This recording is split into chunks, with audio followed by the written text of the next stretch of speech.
Let's talk about produce perishability, okay? I've shipped a lot of produce in full containers from places like California to Puerto Rico.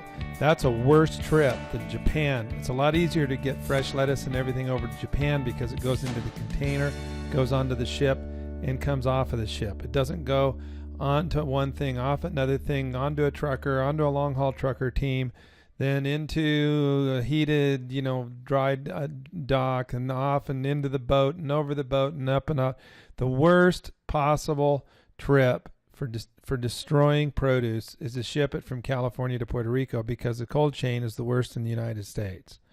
So what I'm going to show you is going to allow you to have much higher freshness when you're juicing, and it's going to allow you to keep your produce the longest period of time. Now, the reality is that there's something called the optimal storage temperature, and you have to know what the optimal storage temperature is per commodity. You can know them more or less in the three different rough groups of durable, semi-durable, or semi-perishable, and perishable. This is a tomato. A tomato is relatively durable. You also have to know the freezing point. The freezing point is the point at which the fruit or the vegetable will actually freeze, and it'll destroy it and make it unedible. And so you want to make sure that your refrigerator isn't dropping below the freezing point. This can happen, for instance, if you've got icing in your vents and stuff. There's different things. So if you suspect that you've got bad temperature problems in your refrigerator, then try to get those fixed by checking out your refrigerator. Ethylene production and sensitivity is really important. There's some different products that produce ethylene, and then there's other products that are ripened or even rotted by ethylene. So for instance, an ethylene producer would be a banana, and an ethylene sensitive commodity would be the tomato. For instance, tomato really ripens fast under ethylene. And there's also something called the approximate storage life, and this is how I'll divide vegetables and fruits into durable or perishable or semi-perishable, is by using their approximate storage life. And this apple right here has an extremely long storage life, and so an apple is a great example of a durable. Another example of a durable. I guess a tomato would be more like a semi-durable. Now there's something called a storage condition chart. This is what it looks like right here. And you'll notice, for instance, that for apples, the optimal temperature is 30 to 40 degrees Fahrenheit. Apricots, 31, 32. Artichokes, 32, 35. Artichokes can be juiced, by the way, believe it or not. Asparagus, 32, 35. You know that I use a lot of asparagus. We use a lot of asparagus in this particular juice approach. Ripe avocados and unripe avocados, 38 to 45, 45 to 50. The higher the temperature, the more the durability. So you'll see, for instance, the freezing point for apples is 29.3. For asparagus, it's 30.9. It's below notice it's below the optimum. The lower level of asparagus is 32, and 30.9 is below that. Asparagus does not produce ethylene, but it is sensitive to ethylene. You can see that over here. Apricots are also sensitive to ethylene and really produce a lot of ethylene. Apples produce a lot of ethylene, and avocados produce a lot of ethylene. Now notice, for instance, apricots have 1 to 3 weeks of shelf life. So apricots would be far more perishable than apples that have 1 to 12 months of shelf lives. And artichokes have 4 to 5 months of shelf lives. And asparagus has 2 to 3 weeks. So apricots are even more perishable than asparagus. Now here's the actual chart. Here's the full-size chart. So let's go through some of the main stuff that we look at. Beans, green or snap beans, 7 to 10 days. So those are fairly perishable. Lima beans are 5 to 7 days. These are great for juicing. Beets, bunch beets are 10 to 14 days. So those are certainly more durable than snap beans, for instance. Look at blackberries, though. Blackberries are 2 to 3 days. Brussels sprouts are 3 to 5 weeks. So Brussels sprouts are certainly more durable than bean sprouts.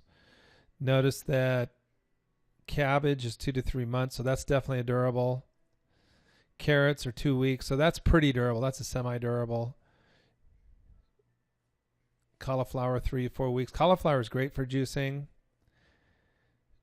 Chicory is great for juicing 2 to 4 weeks. Coconuts, sweet corn 5 to 8 days. So that's fairly perishable. People need to be aware of that. Elderberries are 1 to 2 weeks. So those are certainly more durable than other berries. Grapes are 2 to 8 weeks. So those are semi-durable. Leafy greens are 10 to 14 days. Those do hold up a lot better than berries, for instance, but I would call them perishable. Maybe we should call berries hyper-perishable. Hyper-perishable. Lettuce is 2 to 3 weeks. Green peas, 1 to 2 weeks. Radishes, 3 to 4 weeks. And you can go through and, look at a chart like this and just get a feel for how durable something is. What I'm doing is just getting you used to the fact, or used to the understanding, that there are certain things that are very durable and there's other things that are very perishable. You need to watch out and know which ones those are.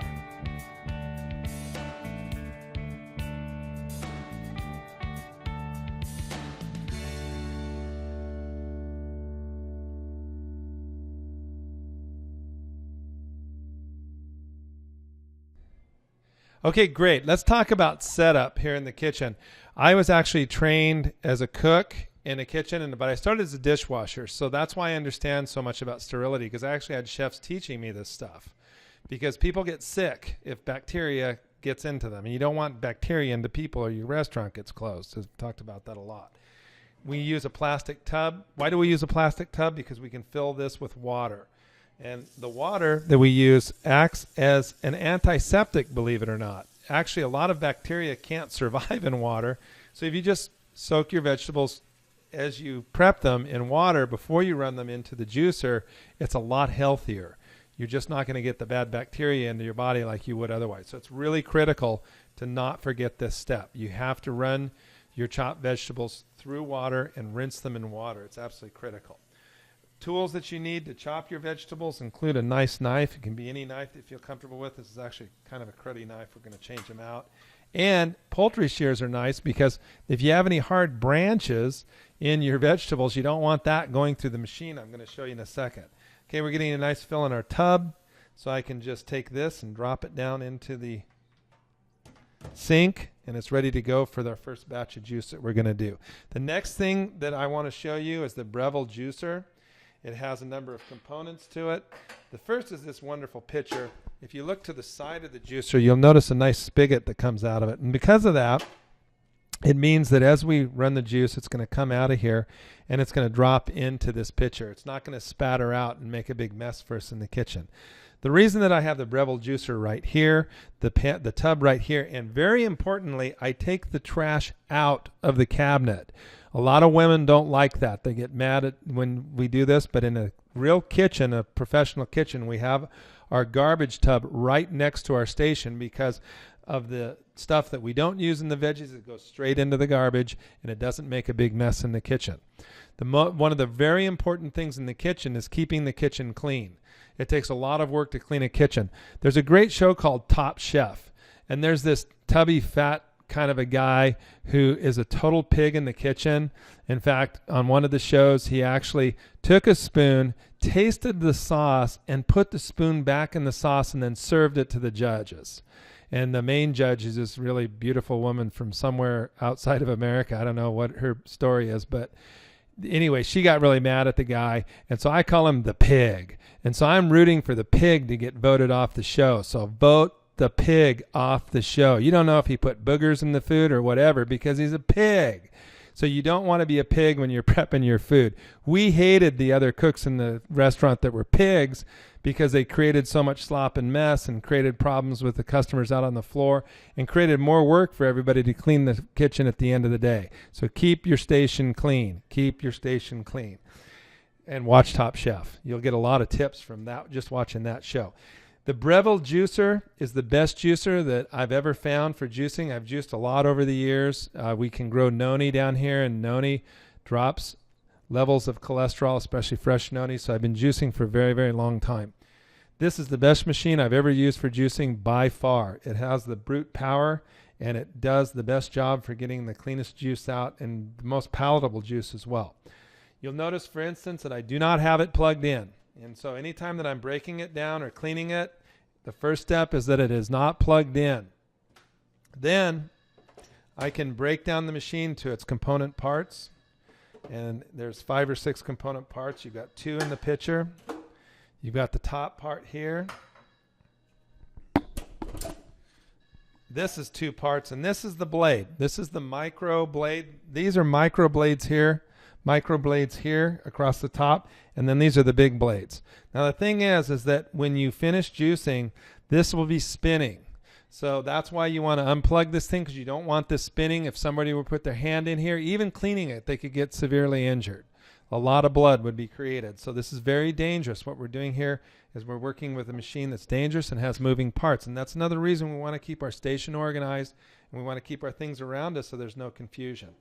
And a lot of times I'll do this. I'll accidentally put the blade on before I'll pop it. I'll put this on. So this piece actually goes on first. But the piece behind here is very interesting. It's important. This is the garbage can. And so it's going to dump all of the unusable parts of the produce into here. And this is some of the best compost on the planet. So if you've never done any composting and want to have your garden set up for spring that's coming around, do use this. And you can do composting with just a simple plastic tub. And there's lots of ways to compost, and you can find good ideas on the net. What I like to do with composting is I like the compost bin to be out of sight.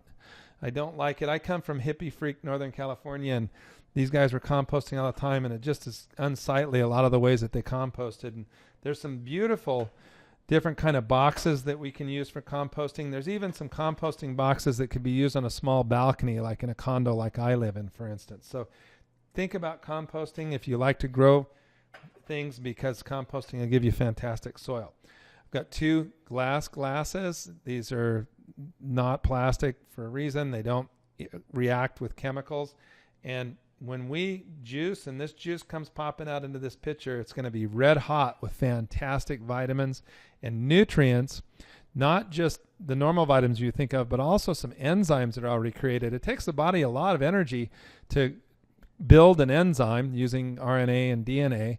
And if those enzymes are already created, those become nutrients that the body doesn't have to create. And so there's enormous numbers. There's just an amazing amount of different nutrients and macromolecules that are coming into your body. Your body doesn't have to create because you're juicing.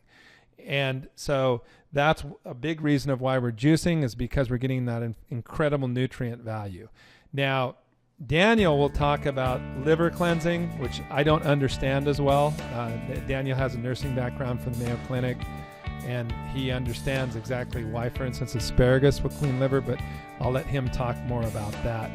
The video I'm going to do next is we're actually going to run a juice load, and you're going to see how it works, and we're going to do a juicing right now.